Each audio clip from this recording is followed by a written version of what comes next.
नैनीताल के जंगल में रानो और रावी नाम की दो चिड़िया बहनें रहती थीं। दोनों बहनें अनाथ थीं।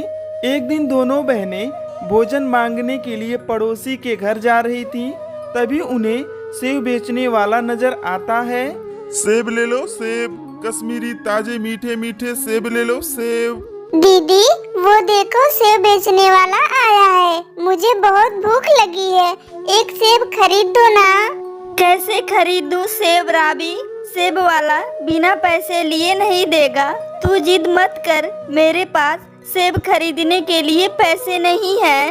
दीदी सेब वाले अंकल से मेरे लिए एक बार सेब मांग कर तो देखो ना, शायद वो हमें सेब दे देंगे।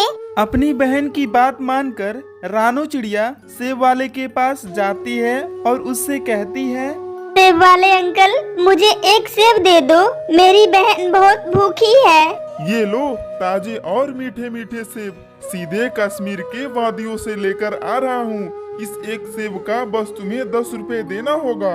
लेकिन अंकल मेरे पास एक भी रुपया नहीं है। मेरे मम्मी पापा हमें कई महीने पहले छोड़कर चले गए। मेरी छोटी बहन भूखी है और वो सेब खाने की जिद कर रही है। अंकल प्लीज एक सेब दे दो ना। इतना कहकर रानो चिड़िया वहाँ से जाने लगती है। सेब वाले को रानो और उसकी बहन पर दया आ जाती है। ये लो बिटिया सेब, तुम्हें इसके पैसे देने की कोई जरूरत नहीं। यह कहकर सेब रानो चिड़िया को दे देता है। फिर राबी चिड़िया सेब को बड़े गौर से देखने लगती है। अरे पागल, तू इतनी गौर से क्यों देख रही है? तुझे भूख लगी है ना, इसे जल्दी से खा ले। मैं इसे नहीं खाऊंगी रानो दीदी, मेरे दिमाग में एक आइडिया आया है। क्यों ना घर के पीछे जो खाली जमीन है इस सेब को वहीं बो देंगे, फिर एक बड़ा पेड़ उगेगा और बहुत सारे सेब लगेंगे। तब हम उसे तोड़कर जितना मन करेगा उतना खाएंगे और बचा हुआ सेब को बाजार में बेच देंगे। अरे तुम तो बिल्कुल पागल हो राबी, ये सब जादुई दुनिया में होता है, असल जिंदगी में ऐसा कुछ नहीं होता। लेकिन राबी चिड़िया अपनी बहन की बात नहीं मानती और उस सेब को मिट्टी में दबा देती। अगले दिन दोनों बहनों का खुशी का ठिकाना नहीं होता जब उनके घर के पीछे सेब का बड़ा पेड़ उग जाता है और उस पर बड़े बड़े सेब लग जाते हैं। रानो चिड़िया को तो अपनी आंखों पर विश्वास ही नहीं होता।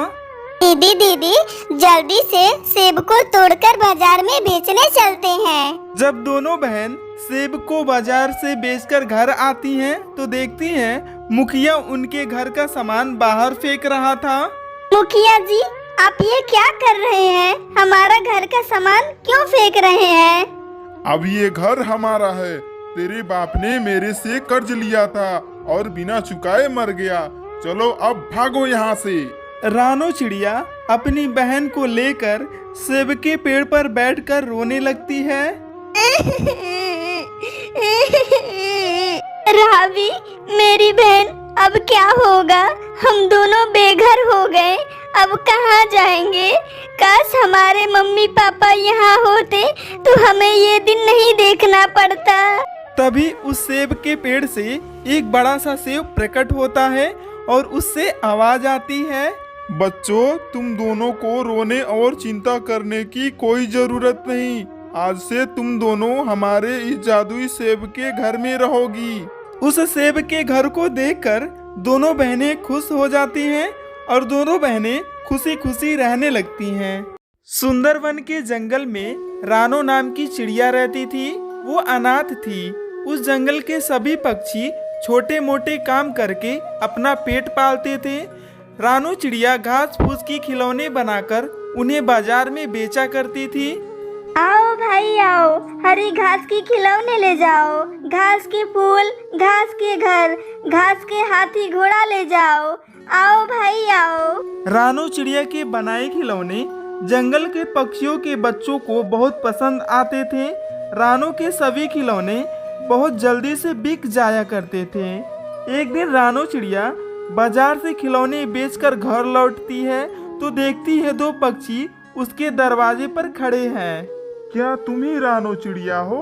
हाँ साहब मैं ही रानू हूँ। कहिए क्या काम है हमसे?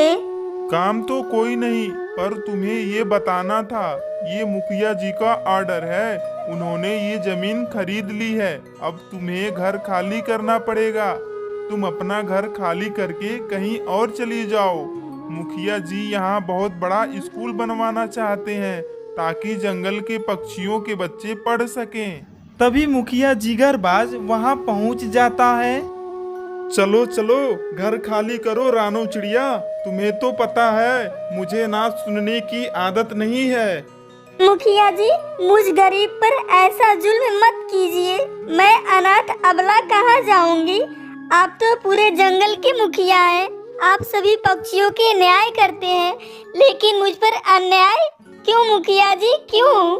रानो चिड़िया, तुम्हें तो बहुत खुश होना चाहिए। तुम्हारी जमीन पर स्कूल बन रहा है, जंगल के बच्चे पढ़ें, इससे बढ़ के खुशी और क्या हो सकती है।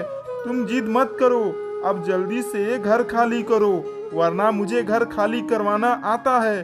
क्यों भाई पक्षियों, अब तुम ही बताओ, जंगल में स्कूल बनना चाहिए या नहीं?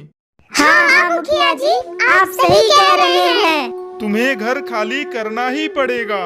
इस तरह मुखिया जिगरबाज जंगल के पक्षियों को अपने तरफ मिला लेता है और रानो चिड़िया रोती बिलखती रह जाती है। उसकी बात कोई नहीं सुनता। दुखी मन से वो अपना घर खाली करके पहाड़ियों पर चली जाती है। अब मैं जीकर क्या करूंगी? मेरा घर छीन गया है। मैं कहाँ रहूंगी? मुझे नहीं जीना। रानो चिड़िया यूं ही पहाड़ी पर बैठकर फूट फूट कर रो रही थी। तभी अचानक वहाँ एक सुंदर लाल परी प्रकट हो जाती हैं। तुम तो रानो चिड़िया हो, तुम तो बहादुर चिड़िया हो। तुम्हारे आँख में आंसू क्यों? तुम्हारे आँख में आंसू अच्छे नहीं लगते। मैं अपने जादुई शक्ति से जान चुकी हूँ, तुम्हारा घर छीना गया है और तुम बहुत दुखी हो। कोई बात नहीं, तुम एक घास का घर बनाओ और मुझे दो। रानो चिड़िया घास से एक घर बनाती है और उस परी को देती है। वो परी अपनी जादुई शक्ति की मदद से उस घर को लोहे से ज्यादा मजबूत घर बना देती हैं। अरे वाह, तुम्हारा बहुत बहुत शुक्रिया लाल परी। ये लो, तुम्हारा लोहे से भी ज्यादा मजबूत घास का घर बनकर तैयार हो गया है। इसे कोई तोड़ नहीं सकता।